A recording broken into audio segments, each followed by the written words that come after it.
Assalamualaikum, halo para fashion trainer, selamat pagi.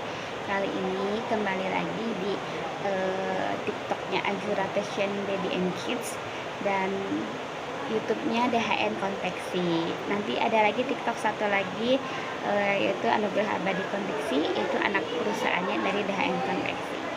Oke, kali ini sesuai dengan judul ya, kita akan membahas tentang memulai bisnis konveksi dari nol.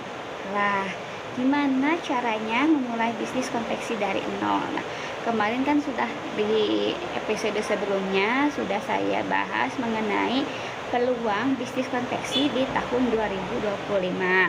Nah, peluang bisnis konveksi di tahun 2025 itu masih sangat terbuka lebar ya.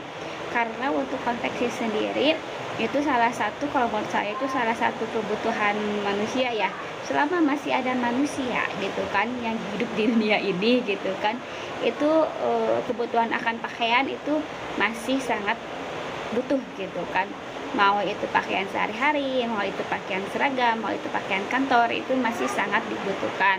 Dan adapun segmennya mau itu garment, ekspor gitu kan, atau konveksi, itu masing-masing mempunyai pasarnya masing-masing gitu. Jadi jangan khawatir, bagi yang baru mau mulai untuk bisnis konveksi, saya ketinggalan nih, baru juga mulai tahun 2025, tenang. Kalau misalnya tidak dimulai dari sekarang, nanti bakal menyesal 2-3 tahun kemudian gitu. Jangan sampai apa yang saya alami juga terjadi pada fashion trainer yang sekarang nonton gitu. Saya baru memulai bisnis konveksi ini 2 tahun ke belakang gitu kan, di usia 30, sekitar usia 34 ya, 34, dan agak sedikit menyesal kenapa nggak dari dulu gitu ya, tapi nggak apa-apa lah, tidak ada sesuatu yang telat, mungkin itu belum waktunya gitu.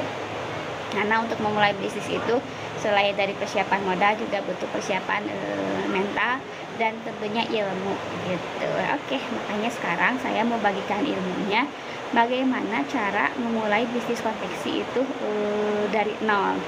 Ada beberapa segmen yang akan kita bahas di episode kali ini. Yang pertama adalah persiapan awal. Persiapan awal ketika kita kepikiran pengen bisnis konveksi nih gitu kan, karena melihat perkembangan fashion sekarang lumayan maju gitu, kebutuhan akan baju itu terus menerus berlanjut gitu. Dan untuk fashion sendiri jangan khawatir gitu kan, untuk fashion sendiri itu setiap fashion itu pasti ada marketnya gitu, mau itu baju yang murah, baju yang menengah, baju yang mahal sekalipun itu akan ada pasarnya sendiri gitu. Cuma kita tinggal kita mau bermainnya di mana, apakah kelas kecil, apa kelas menengah, atau kelas atas gitu. Oke, kalau karena kita ini mah baru memulai, mungkin dengan modal, ada yang modal seadanya, ada yang sumber modal dari mana itu terserah gitu. Yang penting sumber modalnya halal, itu yang pertama dulu ya. Karena berdasarkan pengalamannya, memakai sumber modal yang tidak diridhoi oleh Allah itu lumayan jadi acak-acakan, lumayan kacau. Nah, itu jangan sampai terjadi gitu sama fashion trainer yang akan memulai bisnis kali ini gitu. Oke, untuk persiapan awal kali ini adalah ya, ada tiga bagian persiapan awal sebelum kita memulai bisnis konveksi. Yang pertama adalah tentukan niche, yaitu tentukan lini market kita mau apa gitu. Yang kedua ada analisis pasar. Yang ketiga modal yang dibutuhkan. Nah, kita bahas dulu yang pertama ya, tentukan niche market kita apa itu niche market gitu kan, niche produk kita apa gitu. Kalau misalnya berbicara tentang fashion itu banyak macamnya gitu kan, ada fashion dewasa, ada fashion anak, dewasa juga ada laki-laki, ada perempuan gitu, ada baju kantor, baju rumah gitu kan, baju pesta, baju seragam, atau baju apapun itu banyak banget macamnya gitu. Jadi kita juga harus tentukan dulu nih, kita mau bermainnya di mana, kita mau jual produk apa gitu kan. Apakah kita mau jual produk wanita, produk wanita juga banyak macamnya lagi ya. Ada yang mulai dari kerudung, ada atasan gitu kan, ada bawahan, celana, rok gitu kan, dan atasan bawahan juga itu terbagi lagi ke dalam beberapa bagian gitu kan. Kalau wanita juga adakah atasannya apakah kemeja atau atasannya kaos, tunik gitu kan. Bawahan juga ada celana, ada rok, ada legging gitu. Malah sekarang ada yang disatuin rok sama celana gitu kan, lebih hebat lagi gitu kan perkembangan fashion saat ini gitu. Nah, kita tentukan nih niche market kita, tentukan niche produk kita itu mau apa gitu. Cara menentukannya, kalau yang pertama saya sih lebih ke passion kita mau kemana gitu, karena mengerjakan sesuatu yang kita suka itu akan lebih menyenangkan gitu. Ketika kita mengalami kegagalan, oke, tidak apa-apa, bisa mulai lagi gitu. Yang pertama itu. Kemudian yang kedua, kita juga bisa lihat di marketplace ya, bisa lihat di TikTok, bisa lihat di Shopee, atau kita buka-buka YouTube itu ada, atau di Google Trend juga bisa gitu kan. Itu kita analis, kita tentukan apa ya, ini produk yang sedang hits sekarang tuh apa gitu. Apakah kita akan mengikuti produk yang hits atau kita akan mengikuti produk yang langgeng gitu ya. Produk yang langgeng itu, kalau yang hits itu kan selalu gonta-ganti ya, misalnya lagi musim sublim ya sublim gitu kan, itu produk yang hit. Kalau produk yang langgeng itu biasanya kayak celana jeans, celana chinos. Produk celana-celana itu biasanya produk yang pasti ada dan setiap tahun pasti ada pasarnya gitu, nggak ganti-ganti model gitu, nggak terlalu ganti gaya, dan pasti laku gitu kan. Tinggal kita tentukan pasarnya aja. Nah, itu tentukan niche produk kita mau apa gitu, yang pertama gitu. Kalau misalnya kita masih gonta-ganti niche, sebetulnya untuk awalan nggak apa-apa ya, karena kan kita juga masih mencari-cari mana produk kita yang laku. Maksudnya itu masih ke produk fashion tapinya gitu. Jangan sampai kita awalannya mau fashion berubah jadi otomotif. Nah, itu yang nggak nyambung gitu kan. Hanya produk fashion, kita tentukan dewasa atau anak gitu kan, laki-laki atau perempuan gitu. Itu kita tentukan dulu kita mau bikin apa gitu. Nah, yang kedua adalah analisis pasar gitu. Kalau analisis pasar, banyak caranya ya untuk menganalisis pasar gitu. Kita bisa memakai Google Trend. Salah satu caranya yaitu memakai Google Trend itu kita memasukkan input data, misalnya adalah penjualan kaos gitu, penjualan kaos dewasa laki-laki atau penjualan kaos anak. Nah, kita bisa lihat di situ yang paling banyak penjualan kaos itu adalah kotanya mana aja, kemudian umurnya berapa aja gitu kan, kemudian juga gendernya gitu kan, apakah yang paling banyak beli kaos itu laki-laki atau perempuan. Nah, itu juga sangat membantu kita untuk menentukan target market kita gitu. Itu yang analisis pasar. Kalau misalnya mau lebih lengkap lagi sih, kita bisa bikin analisis SWOT gitu kan. Analisis SWOT itu adalah menganalisis kekuatan kita, strength kita apa, kekuatan kita apa, kemudian strength, terus kelemahan kita apa gitu kan, kelemahan yang kita miliki, kelemahan pribadi kita, kelemahan kalau kita sudah punya manajemen kita apa gitu. Tapi di sini saya ngebahas dari nol, berarti sendiri dulu gitu ya, membangun suatu konveksi sendiri dulu gitu. Kelemahan kita apa gitu kan, terus juga kesempatan apa yang bisa terbuka lebar di depan kita apa gitu. Kemudian yang terakhir adalah ancaman apa yang kita akan hadapi di masa yang akan datang. Nah, itu salah satu dari bentuk analisis pasar. Tadi kan Google Trend, setelah Google Trend kemudian bikin analisis SWOT. Nah, itu untuk membantu kita ke depannya untuk merencanakan produk apa yang akan kita jual gitu kan, produk apa yang akan kita produksi untuk memulai bisnis konveksi ini gitu.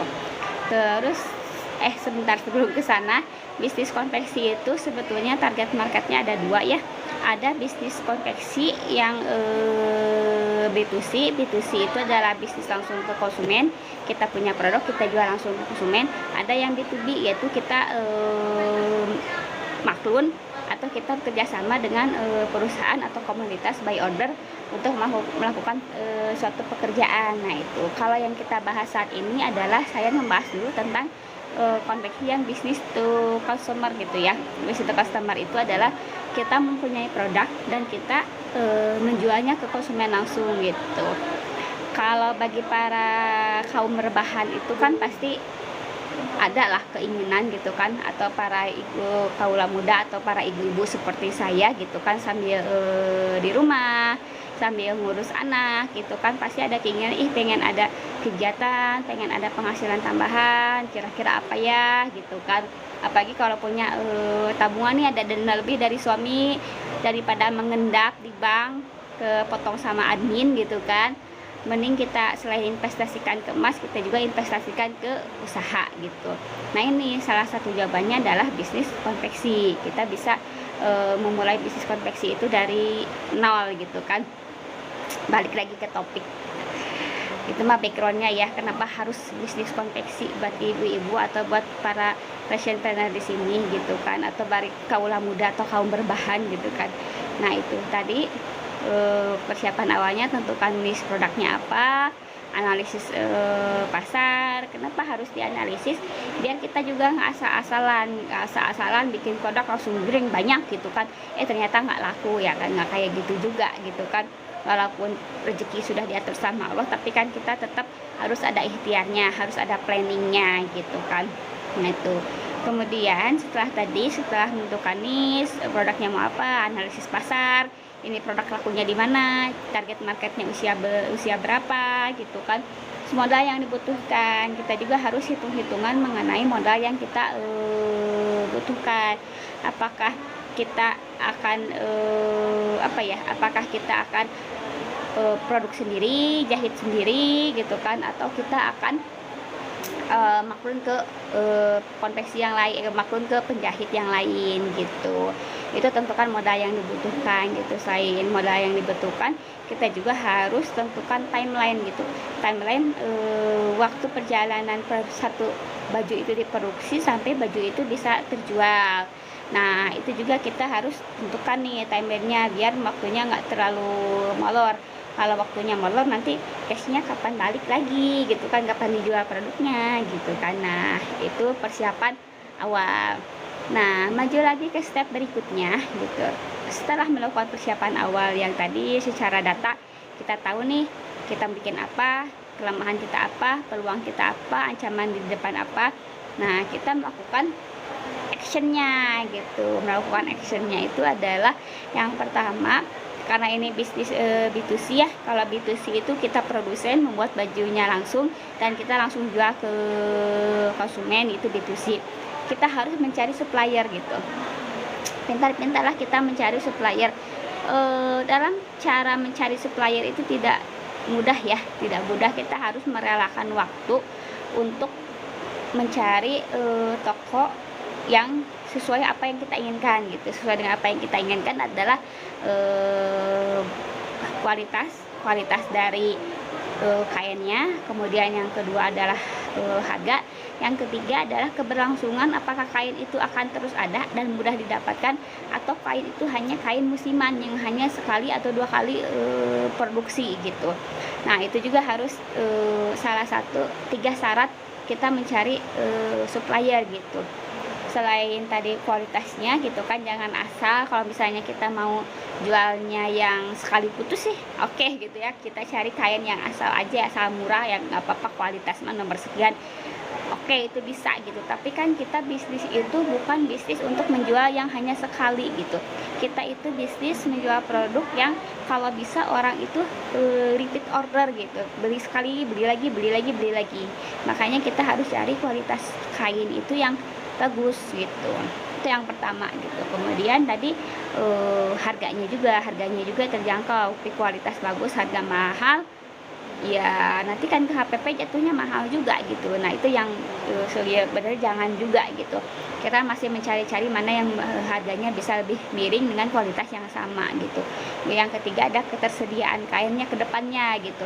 Apakah kainnya masih diproduksi, apakah tidak gitu kan.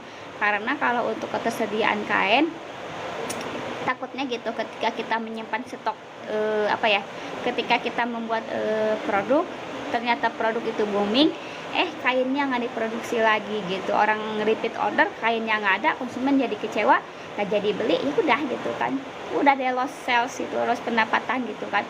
Kalau konsumennya satu kecewa nggak jadi beli nggak apa-apa, tapi khawatirnya nanti dia malah menyebarkan hal tersebut, jadi jadi negatif ke kitanya gitu, jadi testimoni negatif gitu kan. Jangan sampai kayak gitu juga gitu. Makanya harus mencari pintar-pintar untuk mencari supplier gitu. Yang kedua adalah kita ini bisa menjahit sendiri atau butuh rekan yang bisa menjahit. Nah, pertanyaannya itu untuk bisnis di bidang fashion itu ya, apakah kamu bisa menjahit? Kalau misalnya kamu bisa menjahit gitu kan, ya oke gitu kan, sok weh. Kalaupun dia belum bisa menjahit dan ingin menjahit sendiri kan bisa kursus dulu gitu kan. Nanti setelah kursus bikin pola, cutting sendiri gitu kan, jahit sendiri, baru jualin. Itu juga bisa, nggak salah gitu kan. Banyak juga pengusaha konveksi yang B2C kayak gitu polanya gitu kan. Dia sudah punya ilmu menjahitnya, dia coba bikin produk gitu kan. Setelah bikin produk, masukin produk tersebut ke marketplace itu kan, bikin produk dari mulai pola, cutting sampai jahit sendiri gitu kan. Bikin beberapa ada tetangga saya juga bikin satu model, dia bikin masing-masing size itu 2 apa 3 gitu ya, masing-masing size itu. Jadi beli barangnya eceran, cutting, masing-masing size itu ada 5 size, masing-masing size bikin 3, jadi dia hanya membuat 15 piece baju gitu. Setelah membuat 15 piece baju, dia masukinlah ke marketplace. Setelah dimasukin ke marketplace, nah disitu dia lihat mana kira-kira baju, tentunya dengan iklan dan lain-lainnya ya, dengan strategi marketing yang dia punya, mana baju yang terjual gitu kan. Nah, yang sekira-kiranya stok bajunya udah mau habis, dia beli lagi ke kainnya ke pasar, potong lagi, jahit lagi, restock lagi. Nah itu tahap awal bisa seperti itu gitu kan, sebelum kita mempunyai tim gitu.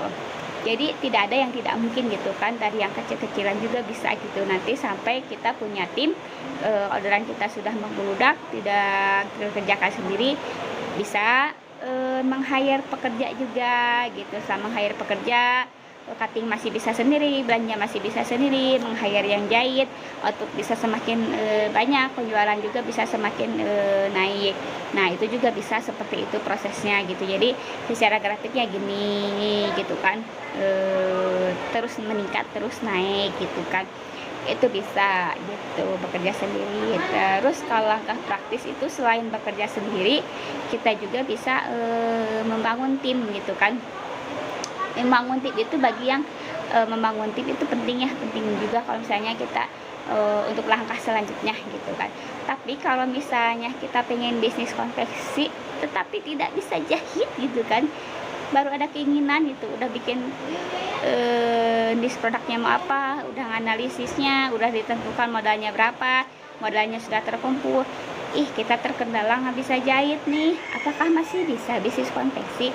Tenang, walaupun Anda tidak bisa menjahit, Anda masih bisa menjalankan bisnis konveksi gitu. Caranya gimana ya? Mau tahu caranya? Caranya adalah ya tinggal mendatangi penjahit yang Anda kenal gitu kan. Coba diobrolin gitu kan sama penjahit yang kita kenal. Kalau bisa sih datanginnya nggak satu penjahit aja ya, ada misalnya beberapa penjahit, coba diajak ngobrol gitu kan, mau bikin produk, diajak kerjasama, sistem kerjanya samanya bagaimana, nanti kalaupun maju diajak bareng-bareng gitu kan. Kita yang belanja, nyiapin kain, dia yang motong, dia yang jahit, dia yang packing, bisa seperti itu. Kita yang bagian masarinnya. Jadi kita si fashion trainernya itu bagian belanja sama bagian masarin produknya gitu. Bagian produksinya kita serahkan ke penjahit itu gitu. Itu sangat bisa dilakukan dan banyak juga yang melakukan praktek ini gitu. Nah itu bisa seperti itu gitu kan, tidak menutup kemungkinan tidak bisa menjahit tapi masih bisa punya konveksi, sangat bisa gitu. Nah itu yang selanjutnya. Nah itu kita membangun tim ya, bisa sendiri atau membangun tim gitu. Terus selanjutnya adalah kita memulai produksi perdana. Nah setelah kita punya ilmu, kalau untuk yang bekerja sendiri punya ilmu menjahitnya sendiri, ya udah sok jalan aja gitu, beli kainnya tadi ya seperti yang sudah saya bilang, beli kainnya gitu, jangan dulu banyak-banyak, motong, jahit, bikin satu size itu 2-3 piece gitu kan, mulai pasarin. Nah itu bisa gitu kan. Atau kalau misalnya produksi perdana, kalau yang mau kerjasama dengan tim jahit dan dia yang bisa jahit, mulailah beli kain gitu kan. Setelah beli kain, kerjasama dengan si penjahitnya itu gitu, terus kita bagian yang marketingnya. Nah itu bisa kayak gitu, sangat memungkinkan. Nah selanjutnya, dari tadi saya sudah nyerepet ke marketing ya. Nah selanjutnya adalah selain tadi produksi perdana gitu, apa yang dilakukan sekarang nih, produknya kita udah punya ide yang kita punya itu sudah kita realisasikan ke dalam suatu produk nih. Kita udah punya produk nih, ngapain nih sekarang nih gitu kan.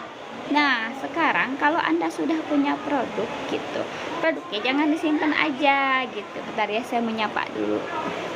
Produknya jangan disimpan aja, cobalah kita memasarkan produk tersebut gitu. Cara memasarkan produk tersebut, banyak cara untuk memasarkan produk satu produk ya. Bisa dengan sistem online gitu kan, bisa dengan penjajakan langsung menawarkan ke toko-toko, menawarkan ke pasar, itu sangat memungkinkan gitu. Tapi kalau untuk zaman sekarang dua jalur itu ya, jalur offline dan online gitu kan.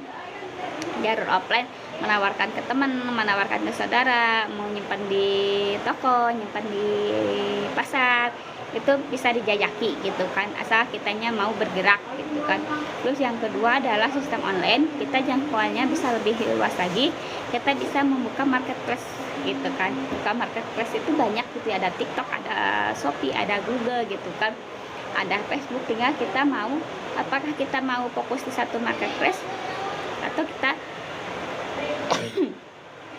alhamdulillah, maaf iklan dulu, atau kita mau fokus satu marketplace, atau kita mau nyimpan barang kita di semua marketplace yang ada. Itu tergantung ya, itu pilihan gitu. Balik lagi ke kita mau belajarnya di mana gitu. Karena setiap marketplace, pengalaman saya, kalau kita hanya punya toko dan nyimpan produk di sana, terus udah kita ngapain nunggu orang yang check out, itu mah nggak akan berhasil gitu kan. Sampai ke nanti Nabi Isa turun lagi ke bumi juga maka jual produknya gitu kan. Yang namanya di marketplace itu, si toko itu harus dipelihara gitu. Bagaimana si rating toko itu bisa meningkat gitu kan. Nah itu jadi mau di satu marketplace, mau di beberapa marketplace, silahkan bebas gitu kan. Yang penting si toko itu seperti halnya toko offline, kita harus pelihara gitu kan. Dan kita setiap toko itu punya ciri khas masing-masing dan punya aturan masing-masing. Kita harus terus update mengenai aturan-aturan di marketplace tersebut gitu. Itu dia permasalahan konsep. Nah tadi selain yang tadi ya, mau offline mau online boleh gitu kan. Terus yang online juga ada beberapa tahapan ya. Tadi yang pertama menyimpan produk kita dibuka di beberapa toko. Kemudian kita juga bisa membangun brand kita gitu. Kita harus membangun yang namanya personal branding atau product branding gitu kan. Kita harus bisa ngebangun brand kalau di online dan zaman sekarangnya di era serba digital tahun 2025, pemasaran itu lebih banyak dengan cara membuat video gitu kan, katanya gitu kan, itu lebih banyak itu akan membuat dengan video dan bercerita atau storytelling. Nah gitu, makanya buat para pengusaha konveksi banyaklah ilmu-ilmu storytelling kalau sekarang dan ilmu-ilmu membuat video gitu. Jangan khawatir, pakai HP biasa juga kayak saya gini, ya udahlah, yang penting jalan dulu aja gitu kan. Nggak tahu ini juga ada yang nonton, ada yang enggak gitu kan, tapi nggak apa-apa lah, yang namanya ikhtiar mah gitu kan. Nah yang pertama kita harus membangun brand kita gitu. Personal branding atau produk brand kita tuh mau menampilkan diri kitanya atau menampilkan produk kitanya. Nah karena saya mama maklum gitu kan, jadi saya menampilkan diri saya sendiri gitu kan, sebelum nanti saya punya produk sendiri juga gitu. Nah itu harus membangun branding, bagaimana caranya nama kita itu bisa dikenal sama orang itu, nah, produk kita khususnya gitu kan. Seperti sekarang tuh kan banyak juga pengusaha muda di Bandung kayak yang punya My Outfit, yang punya Wanuja gitu kan, mereka udah personal brandingnya udah dari dulu udah personal branding itu, produk branding juga gitu karena itu. Yang kedua adalah channel pemasaran. Ya tadi channel pemasarannya maukah di marketplace yang mana kalau untuk B2C gitu. Kalau B2B nanti beda lagi ya channel pemasarannya, biasanya orang dalam, tapi ada lagi yang lain channel pemasarannya, itu yang penting. Dan yang terpenting juga adalah menjaga kualitas produk tuh. Menjaga kualitas produk. Orang mungkin kalau misalnya iklan kita bagus, video yang kita bikin bagus, hooknya menarik gitu kan, orang mungkin pasti beli gitu kan. Tapi setelah barangnya datang, orang puas nggak dengan barang yang kita punya gitu. Nah di situ kita harus menjaga kualitas produk kita gitu.